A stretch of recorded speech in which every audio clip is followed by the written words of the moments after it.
আমরা ওলি আল্লাহর কদম ছাড়বো না, করে বলেন না ছাড়বো না। এই জন্য আমার আল্লাহ বলেন ইয়া আইয়ুহাল্লাযীনা আমানু তাকুল্লাহ ওয়া কুনু মা'আস সাদিকিন। হে ঈমানদারগণ, তোমরা আল্লাহকে ভয় করো এবং আমার ওলি আল্লাহর কদম ধরো, আল্লাহর ওলির কদমে যাও। আল্লাহর কদম মাইজবান্দার দরবার এমন একটা দরবার, মাইজবান্দার দরবার এমন একটা দরবার, এটা ওই দরবার যেখান থেকে ওলি পাওয়া যায়। যারা মাইজবান্দার বিরোধিতা করে আল্লাহ দেখতে পায়, তাদের কাছে গেলে জঙ্গি পাওয়া যায়। এখানে আল্লাহর ওলি পাওয়া যায়। কোন সন্দেহ আছে?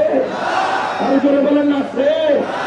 এই জন্য যতই কষ্ট হোক, আজকে আশিকরা খুবই কষ্ট করছে, কিন্তু কষ্ট হলেও কষ্টকে কষ্ট মনে হয় না। মুর্শিদের চেহারা দেখলে দুঃখ চলে যায়, কষ্ট চলে যায়, পেরেশানি চলে যায়, মন চাই যত দেখি তত দেখতে থাকি, ঠিক না? এই জন্য সাহেব বলেন দেখলে ছবি পাগল হবি, ঘরে রইতে পারবি না, দেখলে ছবি পাগল হবি, ঘরে রইতে পারবি না। 18,000 আলো মেতে, 18,000 আলো মেতে আমার বাবা মাওলানা, দেখলে ছবি পাগল হবি, ঘরে রইতে পারবি না। 18,000 আলো মেতে, 18,000 আলো মেতে দয়াল মুর্শিদ মাওলানা, দেখলে ছবি পাগল হবি, ঠিক না? আমরা মুর্শিদ প্রেমে পাগল হতে চাই কি চাই না? তুই হাত তুলে বলি চাই কি চাই না? আমরা মুর্শিদের পাগল, তাতে কোনো সন্দেহ? পাগল ছাড়া নিয়ামত পাওয়া যায়? আমাদের সবাই পাগল বলে কি বলে না? আমরা দোয়া করি না কি করি? দোয়া দোয়া দোয়া কি করি? দোয়া বলেন না কি করি? কেন দোয়া করি? দুনিয়াতে পাগল ছাড়া কোনো মানুষ, কেউ টাকার পাগল, কেউ দুনিয়ার পাগল, কেউ ঘরের পাগল, কেউ বাড়ির পাগল, কেউ ক্ষমতার পাগল, কেউ দৌলতের পাগল। আর আমরা যারা এসেছি, আমরা হলাম গৌসুল আজম মাইজবান্দার পাগল। কোন সন্দেহ আছে? আর জোরে বলেন না আছে? এই পাগলের দাম আছে না নাই? এই জন্য আমি তোমার ছিলাম, তোমার কাছে তোমার থাকিব, আমি তোমার ছিলাম, তোমার কাছে তোমার থাকিব। বলে বলে জীবন কাটাবো, আমি গৌসুল আজম বলে বলে জীবন কাটাবো। আমি তোমার ছিলাম, তোমার কাছে তোমার থাকিব, আমি তোমার ছিলাম, তোমার কাছে তোমার থাকিব। বলে বলে জীবন কাটাবো, আমি মুর্শিদকে বলে বলে বলে জীবন কাটাবো। কোন সন্দেহ আছে? মুর্শিদের প্রেমে পাগল হইতে পারলে লাভ আছে না? এখানে গৌসুল আজম মাইজবান্দারের দরবার, এটা নতুন করে পরিচয় করিয়ে দেওয়ার কোনো দরকার নাই। কারণ এটা এমন দরবার, যেই দরবার থেকে ওয়াহাবি পর্যন্ত বেলায়েত নিয়ে গেছে, ঠিক না? সৌদি আরবের মধ্যে ওয়াহাবি বড় শেখ, বড় আলেম, সে বাংলাদেশ থেকে সফর করে হজ করতে গিয়েছে মক্কায় মুকাররমায়। সেখানে গিয়ে যখন সে নামাজ আদায় করছে, সালাম ফিরাইতেছে, সালাম যখন নামে ফিরাইল, হঠাৎ করে বড় ভান্ডারি কাতলাকে ডান দিকে দেখতে পাইল। সালাম ফিরে বললেন, আরবিতে বললেন যে হযরত আপনি কে? আপ কौन है? আপনি কে? তখন বাবা ভান্ডারি খুব চালাকের সাথে বললেন, আমি মাইমুনার আব্বা। মাইমুনার আব্বা নিজের নামকে গোপন করলেন, বললেন আমি মাইমুনার আব্বা। যখন বললেন, উনি কি করলেন? বাবা ভান্ডারি আপনাকে বললেন, হযরত আপনাকে দেখে হৃদয় ভরে গেছে, আমি তো সালাত আদায় করে আপনার সাথে কথা বলবো। বাকি নিয়ত মানতেই বাবা ভান্ডারি গায়ে সুবহানাল্লাহ। বাবা ভান্ডারিকে আর দেখা যায় না। এখন দেখা গেল সে ওখানে মক্কায়, সারা মক্কায় খুঁজলো, কোথাও পেল না। চট্টগ্রামে এসে মাইমুনার আব্বা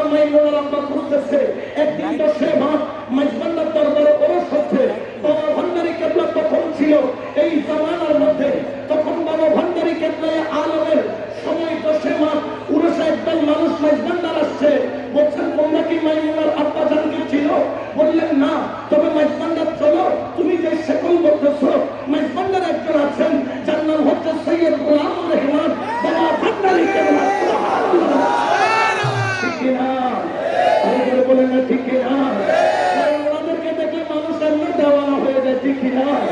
বাবা মাওলানা মাওলানা মাওলানা রে নূরে পুতলা বাবা মাওলানা মাওলানা মাওলানা মাওলানা রে নূরে পুতলা বাবা মাওলানা ত্রিভুবনে দিতে নাই রে তুলনা বলে ত্রিভুবনে দিতে নাই রে তুলনা নূরে পুতলা বাবা মাওলানা বাবা মাওলানা মাওলানা রে নূরে পুতলা বাবা ঠিক না? ভান্ডার আসলেন বাবা ভান্ডারি কেবলা সে আসার দেরি রুমাল চাপাইয়া দিয়ে ঘুমাইতেছেন হে ওই হাই রে যে কি দিনার মতো ছিল ইনি রুমাল ঢাইকা ঘুমাইতেছে কেন? বাবা ভান্ডারি কেবলা ঘুম থেকে আর উঠে না এরকম দাঁড়াইয়া থাকতে থাকতে 3 দিন দাঁড়াইয়া ছিল। কয়দিন? হেতে মৌলানা কয় আমি চাইতাম না আজকে ভাইছি হেতেরে কেন আসলো আমি তো জানি না আজকে ধরছি আর ছাড়ুন না আপনি যত ঘুমাইতে পারেন ঘুমান কিন্তু বাবা ভান্ডারি আমি আপনাকে ছাড়বো না। 3 দিন পরে বাবা ভান্ডারি দেখলেন সে চাই না ঘুমটা তুললেন রুমাল তুললেন কম্বল নামালেন ডাক দিয়া বললেন মৌলানা यहाँ पे क्यों आया हो? मैं हूँ मैमुना का बाप আমি হলাম মাইমুনার বাবা। উচ্চ আওয়াজে বলো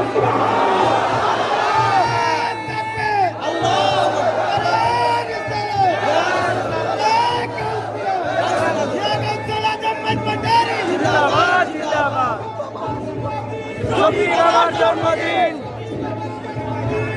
শুভ দিন এই নিয়ামত দিয়েছেন কে? আল্লাহ। অথচ বাবা ভান্ডারি জীবনে কখনো হাতে যাই নাই উনি মক্কায় গিয়ে দেখা দিয়েছেন এটা ক্ষমতা না আল্লাহ আরো যারা বলেন না কার? আল্লাহ ও মোল্লা এটা তোর চামড়ার চোখ দিয়ে ধরতে পারবি না এটা পূজার জন্য কলমের চোখ লাগবে ঠিক কিনা? ওই মোল্লা কয়দিন দাঁড়িয়ে ছিল? উনি ছিল খাত্তা ডব্লিউ বুঝেন তো খাত্তা ডব্লিউ 3 দিন পরে বাবা ভান্ডারে 1 বছরে সে ফয়জ পাইছে বেলায়েত পাইছে সুবহানাল্লাহ। এই জন্য আমরা মুর্শিদের কদম ছাড়বো আর যারা বলেন না ছাড়বো। এই জন্য আমার আব্বা হুজুরকে তার একটা কালাম নিয়ে শেষ করবো ওরে খোদা পাইবার আশা যার আমার নবী পাইবার আশা যার আমার খোদা পাইবার আশা যার আমার নবী পাইবার আশা ও তোরা শিখের ডুরি বন্ধ যাইয়া গাউসে মাঝি ভান্ডার তোর প্রাণের ডুরি বন্ধ যাইয়া মুর্শিদের বাপ ঠিক না? এজন্য ওয়াতাসিমু বিহাবলিল্লাহি জামিআ ওয়ালা তাফাররাক। আল্লাহর ওলিকে ধরেছি মুর্শিদ ধরেছি জান চলে গেল ওই রশি আমরা ছাড়বো না ছাড়বো জীবন দিতে রাজি মুর্শিদের কদম ছাড়তে রাজি দুনিয়ার ধন দৌলত ত্যাগ করতে রাজি মুর্শিদের কদম ত্যাগ করতে রাজি দুনিয়ার সবকিছু কুরবানি দিতে রাজি শত দুঃখ আসুক শত মুসিবত আসুক শত বিপদ আসুক বিপদ আমাদের সঙ্গী কিন্তু মুর্শিদ ছাড়বো না। বিপদ আজকে আছে কালকে চলে যেতে পারে কিন্তু মুর্শিদ এমন একটা জিনিস যিনি আপনার দুনিয়াতেও কাজে লাগবে আপনার